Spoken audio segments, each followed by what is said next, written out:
And then he said, "Let there be light." This is the fun one.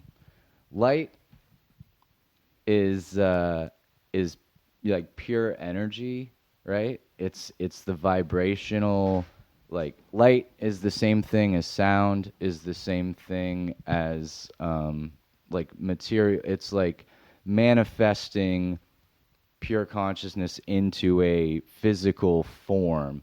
And light is the first step from pure. You go to the light, and then to the waters, and then to the earth. You digress into more gross matter, essentially, from your purest state.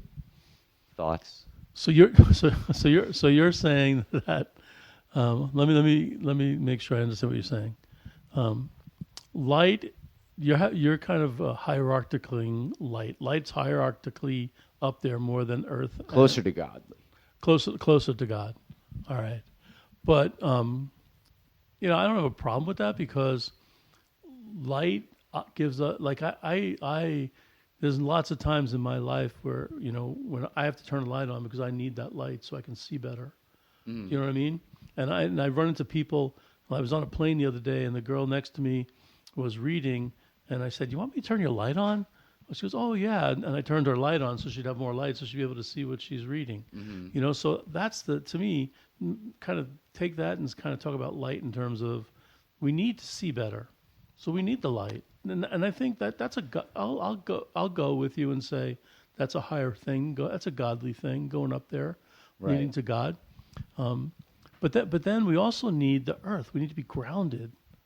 We need to be grounded into something. What do we do when kids do something bad? Well, it depends on What do you do like when they're in trouble? What do you call it? uh, They're grounded they're grounded.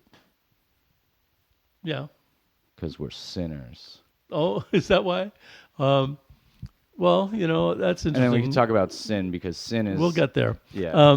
But let's talk about Yeah, I guess we picked up that term. You're grounded because you did blah blah blah blah blah. And but I also learned this about being grounded from a great pastor, Father Sheedy, of mine, who said you should always ground your kids for like an hour, and then say to them like 15 minutes in, I forgive you. I'm going to unground you. You are free to go now. And the reason you do that is because that's the only way if you ground a kid for an hour, all they're going to think about that whole hour is being grounded.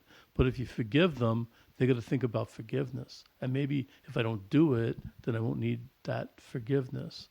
So, maybe Suppose. from that perspective, we can kind of look at that. So, But maybe grounded's not the best word. yeah, yeah. But that's not on me. I didn't choose that word. But I want to get into